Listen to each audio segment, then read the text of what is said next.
Bonjour à tous et d'abord tous mes vœux pour cette nouvelle année, qu'elle vous soit lumineuse, qu'elle vous soit chaleureuse et qu'elle vous permette de co-créer des merveilles.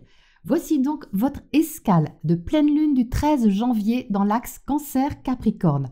Cette vidéo est une proposition de lecture générale des énergies par tracé intuitif que voici.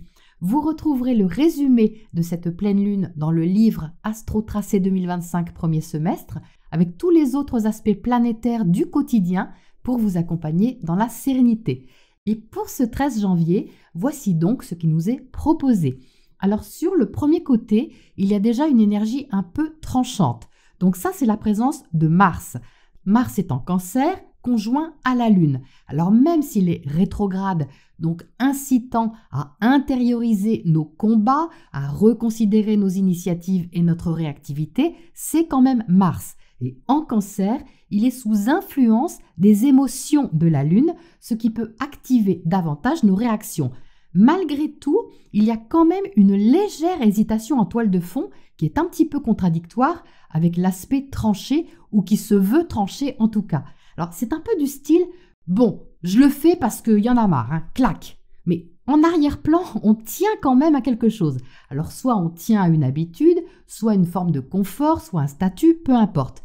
Mais il y a une énergie protectrice, voire autoprotectrice, qui est un petit peu perturbée dans sa zone de confort.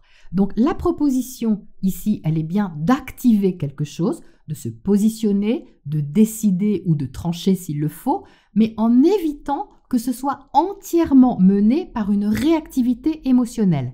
Donc attention à la précipitation, parce que le but c'est de dépasser nos résistances profondément ancrées, mais surtout pas de se faire mal. Ça, c'est vraiment pas le but. Ensuite, sur ce deuxième côté, il y a une notion de ne pas revenir en arrière dans le sens émotionnel ou dans le sens de dépendance à quelque chose. C'est-à-dire de ne pas retomber dans des schémas dont on sait qu'ils ne nous mènent nulle part. Alors, on peut être tenté par automatisme peut-être, mais il est clair qu'ici, la proposition, c'est d'aller vers une direction qui a quelque chose de nouveau ou d'inhabituel. Mais même si on a peur de manquer de stabilité, d'expérience, de sécurité, il y a quelque chose qu'on ne peut sûrement pas éviter parce qu'on est arrivé à un point où on ne peut pas refaire indéfiniment toujours la même chose. Donc ça peut sembler instable, mais on n'est pas obligé de se mettre la pression non plus. On peut choisir de voir cette situation comme une opportunité libératrice, même si sur le coup, il est possible qu'on ne le ressente pas comme ça. Je pense qu'on le ressentira un petit peu plus tard. Ça fait une espèce d'onde de choc, si vous voulez. Enfin, onde de choc, ça fait un peu violent. C'est pas si violent que ça, ce que j'ai là, mais ça fait un peu des ondes, si vous voulez, ce qui fait qu'on peut ne pas ressentir les effets tout de suite. D'autre part, il n'est pas impossible de recevoir de l'aide ou un conseil, quelque chose comme ça.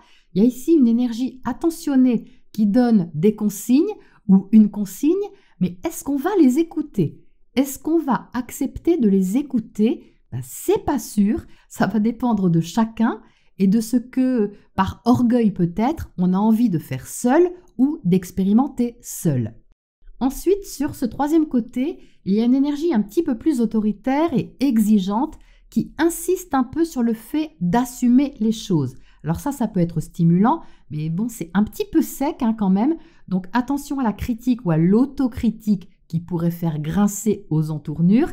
Cette énergie-là, elle est nécessaire sur cette pleine lune, elle a même toute son importance pour qu'on puisse prendre du recul aussi sur notre sensibilité. Il y a juste le curseur à ajuster pour que ce soit constructif. L'effort qui est sous-entendu ici pour faire quelque chose nous demande de la maturité, du discernement, et ça soulève aussi la possibilité de gérer quelque chose de façon efficace, même s'il peut y avoir une sorte de petite frustration quelque part. Et enfin, sur ce dernier côté, alors il y a un peu l'énergie de la force dans le tarot. Il y a un lion ici, et même une lionne, je dirais, qui défend férocement son territoire, ses petits, ses biens.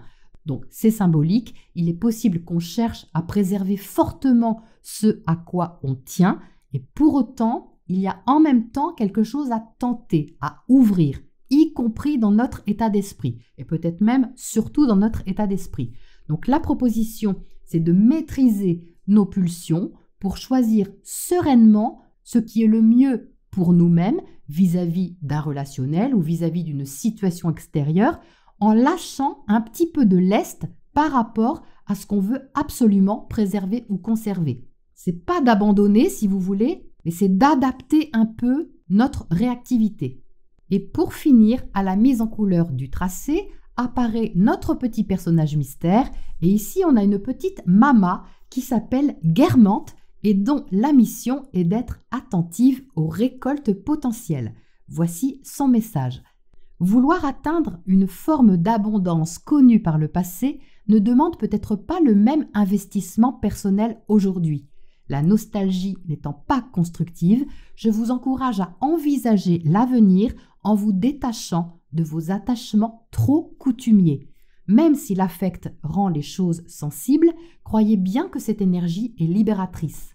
Il peut être bénéfique de lâcher prise sur une petite partie de soi pour se donner une nouvelle chance de croître, même si vous ne le voyez pas immédiatement. Je vous souhaite une très belle pleine lune.